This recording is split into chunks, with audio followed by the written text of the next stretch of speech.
নমস্কাৰ এই মুহূৰ্তত অসমৰ প্ৰত্যেকগৰাকী জনসাধাৰণলৈ দিবলৈ লৈছো ডাঙৰ খবৰ যিসকল মানুহে নতুনকৈ চৰকাৰী ঘৰ পাব বিচাৰে লগতে যিসকল মানুহে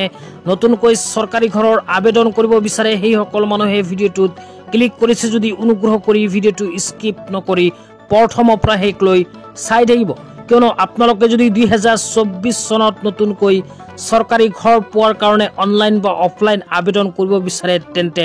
এইটো ভিডিঅ'ৰ মাজত আপোনালোকক এখন গুৰুত্বপূৰ্ণ আপডেট প্ৰদান কৰিম তো গতিকে অনুগ্ৰহ কৰি ভিডিঅ'টো স্কিপ নকৰি প্ৰথমৰ পৰা শেষ লৈ চাব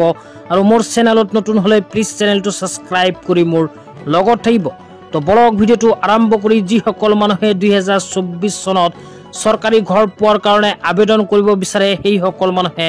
আবেদন কৰাৰ সময়ত কি প্ৰমাণপত্ৰৰ প্ৰয়োজন হ'ব পাৰে এইটো ভিডিঅ'ৰ মাজত আপোনালোকক এতিয়া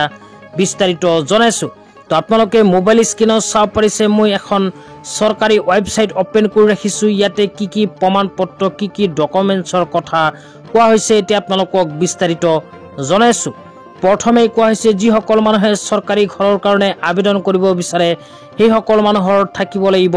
আধাৰ কাৰ্ড কিয়নো চৰকাৰী ঘৰৰ আবেদন কৰাৰ সময়ত কিন্তু আপোনালোকৰ আধাৰ কাৰ্ডৰ প্ৰয়োজন হ'ব দ্বিতীয় নম্বৰত কোৱা হৈছে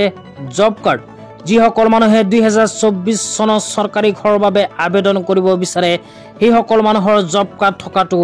বাধ্যতামূলক তো আপোনালোকৰ যদি জব কাৰ্ড নাই তেন্তে অতি সোনকালে জব কাৰ্ডখন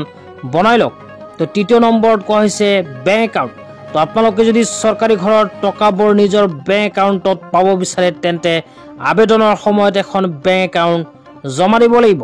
তাৰ পিছত কোৱা হৈছে স্বচ্ছ ভাৰত মিছন নাম্বাৰ তো যিসকল মানুহৰ নাম চৰকাৰী টয়লেটৰ লিষ্টত অন্তৰ্ভুক্ত হৈ আছে সেই সকল মানুহৰ কিন্তু চৰকাৰী টয়লেটৰ নাম্বাৰখন প্ৰয়োজন হ'ব তাৰ পিছত কোৱা হৈছে affidavit starting beneficiaries or their family members do not own a pucca house তো আপোনালোকৰ যে এখন পকী ঘৰ নাই তাৰ প্ৰমাণ হিচাপে এখন এফিডেভিটৰ প্ৰয়োজন হ'ব পাৰে তো সাধাৰণতে চৰকাৰী ঘৰৰ যদি আবেদন কৰিব বিচাৰে এই কেইখন প্ৰমাণপত্ৰ আপোনালোকে সংগ্ৰহ কৰি থব তো আজি ইমানেই ভিডিঅ'টো চাই কেনে পালে নিশ্চয় কমেন্ট বক্সত কমেন্ট কৰি জনাই দিব লগতে মোৰ চেনেলত নতুন হলে প্লিজ চেনেলটো সাবস্ক্ৰাইব কৰি মোৰ লগত থাকিব তো ধন্যবাদ।